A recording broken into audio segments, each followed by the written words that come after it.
본문 8절 말씀은 주님에 대한 세례 요한의 증언입니다. 뭐라고 했습니까?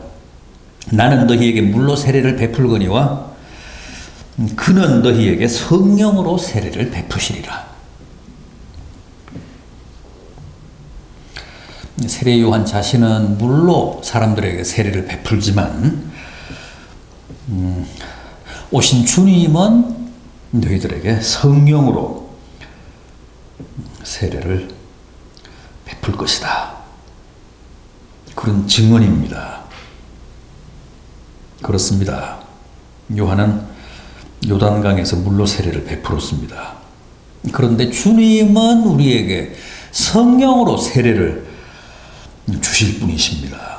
그런데 주님은 우리에게 성령으로 세례를 베푸시기 전에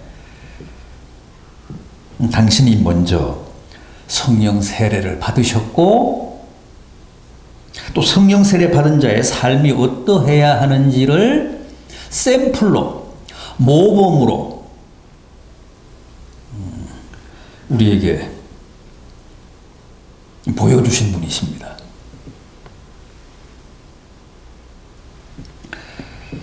자, 그럼 이 마가복음 1장에 나타난 주님의 경우를 통해서 성령의 세례를 받은 자의 삶의 모범은 어떤 것인가? 그 점을 한번 확인해 보도록 하겠습니다. 우선 성령의 세례를 받으면 하나님의 음성을 듣습니다.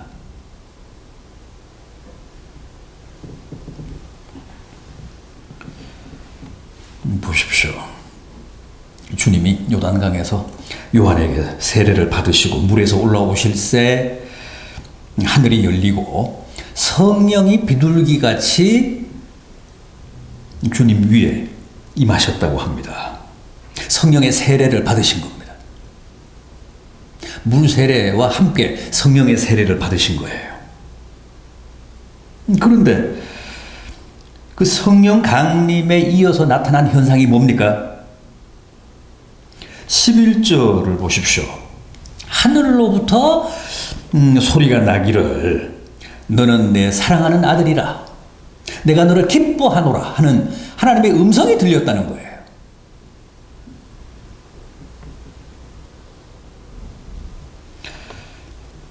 여러분, 성령의 세례를 받고 우리가 거듭나면 영의 귀가 트이면 하나님의 음성을 들을 수 있습니다. 하나님의 음성이 내 귀에 들어옵니다.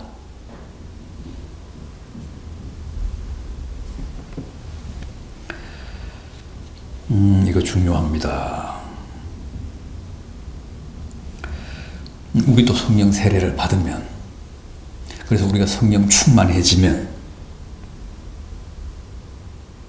하늘의 소리를 들을 수 있습니다.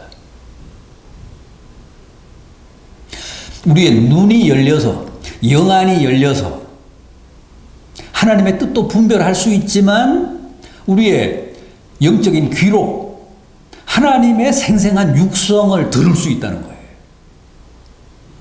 사실 하나님은 늘 우리에게 말씀하십니다. 그런데 우리가 못 듣는 거예요. 하나님은 늘 우리에게 계시를 허락하십니다. 그런데 우리가 못 보는 겁니다. 눈이 열려야 되는데, 귀가 트여야 되는데.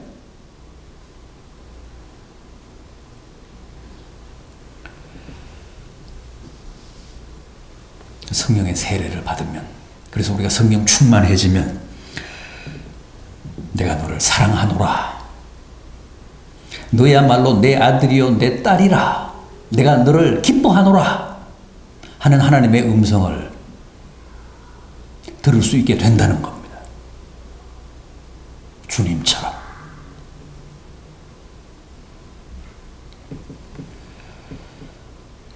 부디 성령 충만하셔서 너는 내 사랑하는 아들이라, 너는 내 사랑하는 딸이라, 내가 너를 기뻐하노라 하는 하나님의 음성을 들으시고 큰 힘을 얻고 격려를 받는 복된 성도들 되시기를 진심으로 기원해 마지 않습니다. 다음 성령 세례를 받은 사람은 마귀의 시험을 이깁니다. 본문 12절 13절 보십시오. 성령이 곧 예수를 광야로 몰아내신지라 광야에서 40일을 계시면서 사탄에게 시험을 받으시며 들짐승과 함께 계시니 천사들이 수종들더라.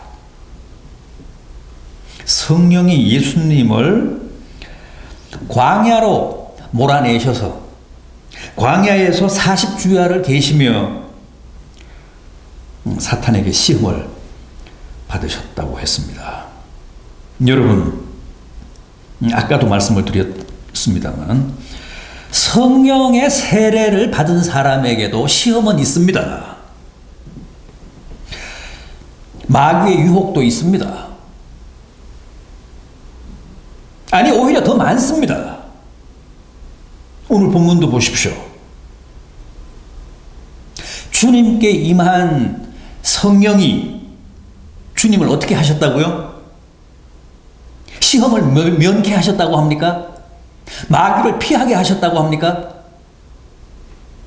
아닙니다. 오히려 저 광야로 나가서 호롤단신으로 마귀와 맞닥뜨리게 하셨다고 합니다. 몰아내셨다고 합니다.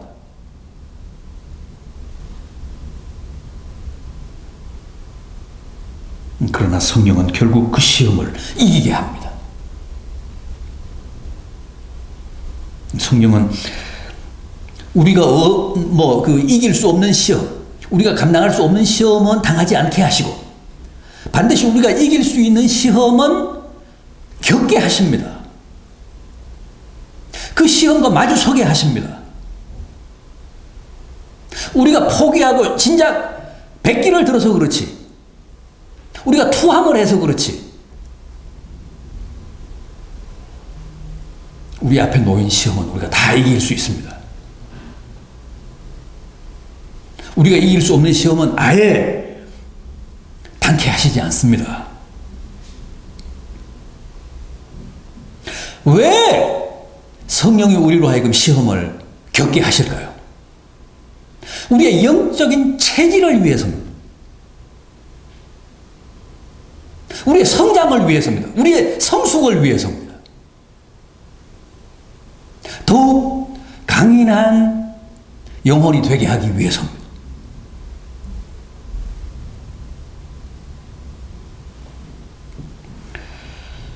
그래서 성령의 세례를 받고 성령 충만한 사람도 마귀를 만납니다. 마귀의 시험을 당합니다. 그러나 성령이 반드시 우리로 하여금 승리하게 하십니다. 그래서 우리의 영혼이 더욱 성장하고 성숙하게 하십니다.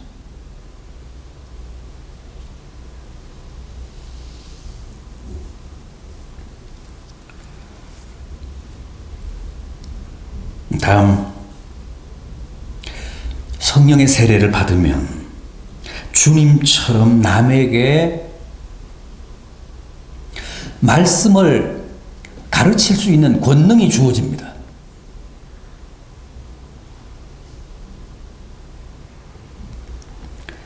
이 마가복음 1장 21절 22절을 보면 예수께서 안식일에 회당에 들어가서 가르치심에 많은 사람들이 그의 교훈에 놀랐다고 합니다. 왜냐하면 그가 가르치시는 것이 권세 있는 자와 같았기 때문이라는 거예요. 그런데 실은 주님만이 아니라 성령 받은 사람은 누구나 남에게 복음을 가르칠 수 있는 권세가 주어집니다. 내가 능력이 있어서가 아니라 내 안에 계신 성령께서 나로 하여금 그 일을 권세 있게 감당하게 하시기 때문에 그렇습니다.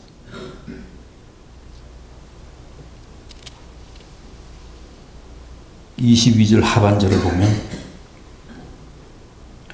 그가 가르치시는 것이 권세 있는 자와 같고 서기관들과는 같지 않았다 그럽니다. 서기관들이 어떤 사람들입니까? 성경 박사들이잖아요. 성경을 필사하는 사람들이고 성경을 백성들에게 풀어주는 사람이고 가르치는 성경 교사들이었습니다. 성경 박사, 성경 전문가들이었습니다.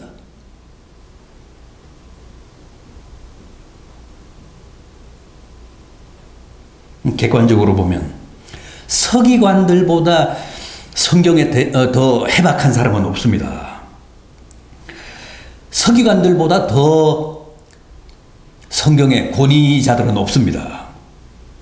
그런데 주님은 그들보다 더 권세 있게 백성들에게 성경을 가르쳤다고 하십니다.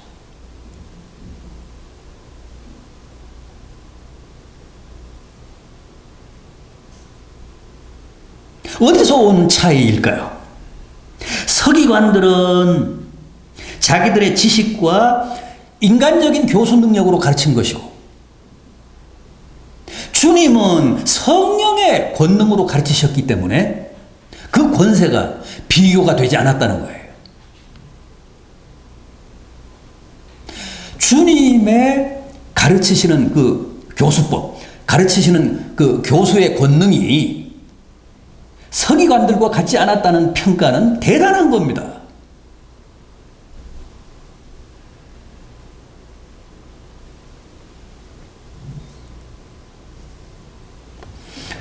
우리도 성령 세례받고 성령 충만하면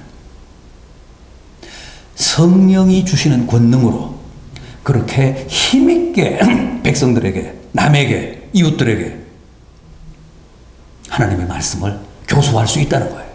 가르칠 수 있다는 겁니다.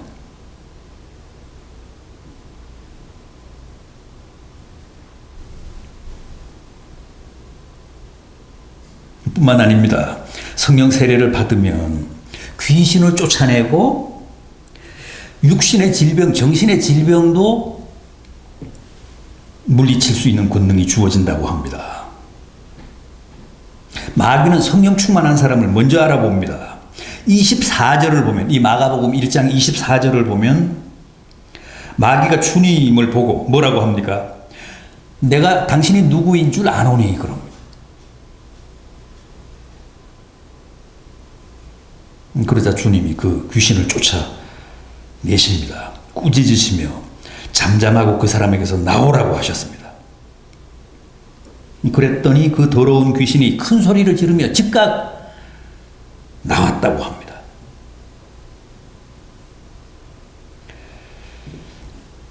이 세상은 지금 온통 사탄의 역사로 가득 차 있습니다. 따라서 현대인들과 현대 문화와 현대 사회를 귀신의 소나기에서 건질 수 있는 사람들은 성령 받은 우리 그리스도인들 뿐입니다. 더러운 귀신은, 마귀는, 사탄은 절대 다른 사람은 무서워하지 않습니다. 성령 세례를 받은 성령 충만한 사람만 무서워합니다. 다른 사람들은, 세상 사람들은 다 자기 하수인으로 부립니다. 가지고 놉니다. 그러나 성령을 그 안에 모시고 살아가는 사람들은 사탄이 그렇게 손을 대지 못합니다. 그 사람이 무서워서가 아니라 그 사람 안에 계신 성령이 무서워서 그렇습니다. 그래서 성령 충만한 사람은 귀신 들린 사람을 향해 명령을 내릴 수 있습니다. 더러운 귀신아, 그 사람에게서 나오라.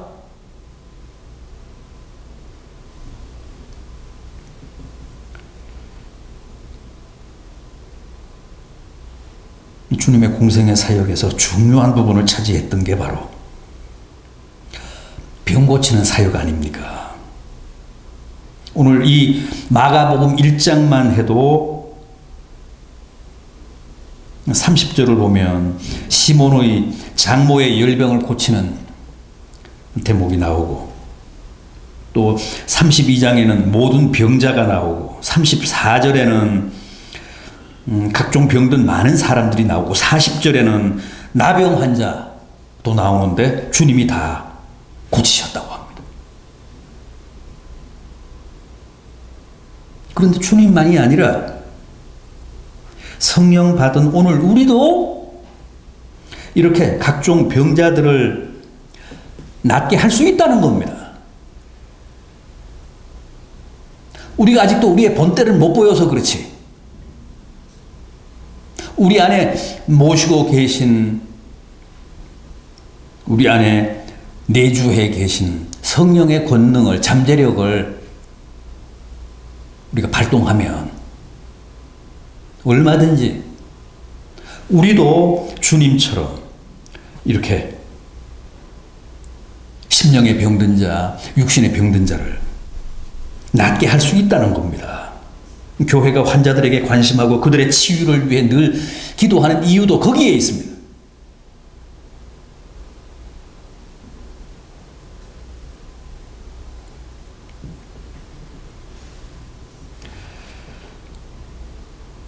병자 계십니까? 우리 교회도 병자들이 없지 않죠.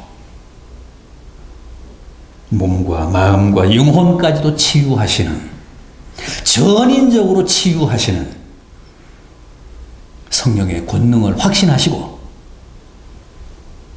큰 믿음으로 기도하십시오. 그러면 자신의 병뿐만 아니라 가족의 병도, 이웃의 병도 낫게 할 수 있습니다.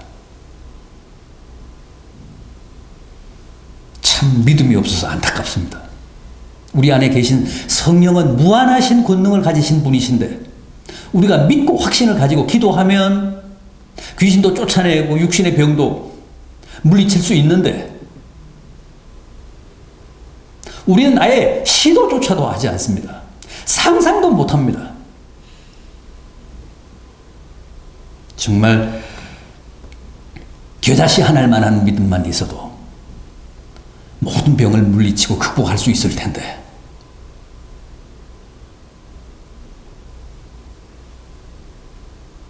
부디 성령 충만하셔서 주님처럼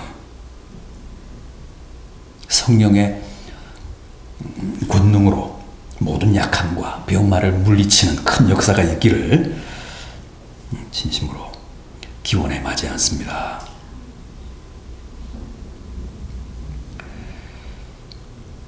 하나만 더 말씀드리겠습니다. 성령 세례를 받은 자는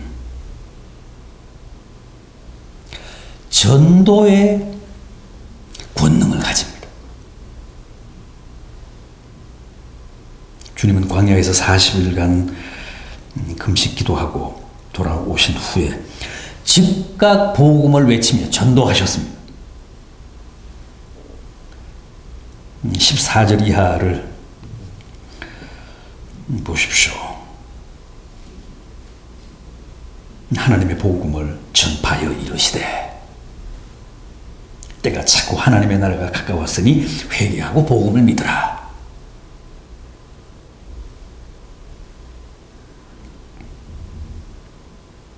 요단강에서 세례를 받으시며 성령 충만하신 후에 광야에 나가서 40일 계시다가 돌아오셔서 즉각 복음을 선포하시며 다니셨습니다. 또 1장 38절을 보십시오. 우리가 다른 가까운 마을들로 가자. 거기서도 전도하리니 내가 이를 위하여 왔노라.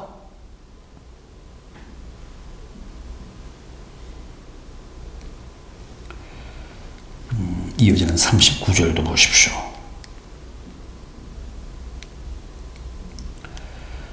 이에 온 갈릴리에 다니시며 그들의 여러 회당에서 전도하시고 또 귀신들을 내쫓으시더라.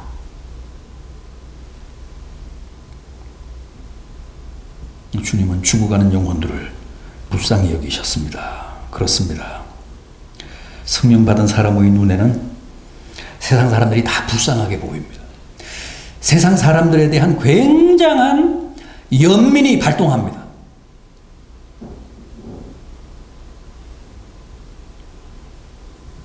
그래서 안타까운 마음으로 전도를 필생의 사명으로 알고 내가 이를 위해 왔노라 그러면서 이 마을에서도 전도하고 또 다음 마을로 가자. 거기서도 전도해야 하리라. 또 전도하시고 병자도 고치시고.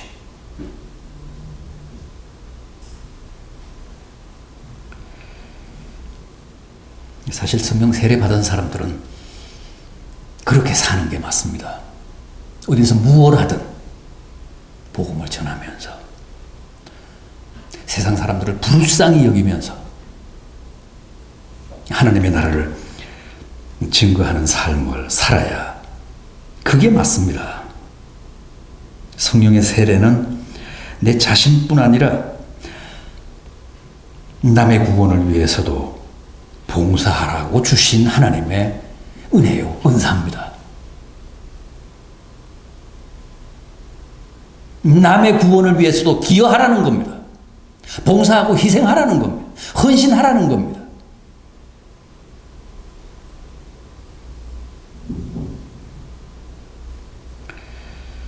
그런 의미에서 성령은 전도의 영이시고 선교의 영이십니다.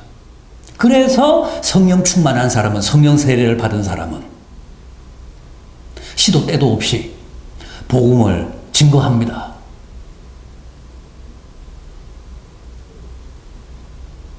그래서 다른 사람의 구원도 돕습니다.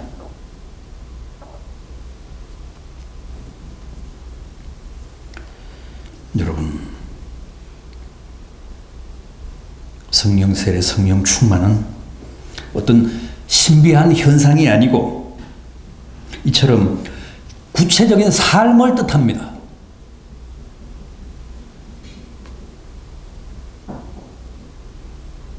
하나님의 음성을 듣는 삶, 시험을 이기고 승리하는 삶, 말씀을 이웃들에게 권세 있게 증거하는, 가르치는 삶, 귀신을 제압하고 환자들을 온전케 하는 삶, 때를 얻든지 못 얻든지 항상 복음을 전하는 삶이 바로 성령 세례를 받은 자의 전형적인 삶이라는 거예요. 그걸 주님이 모범으로 보여주신 겁니다.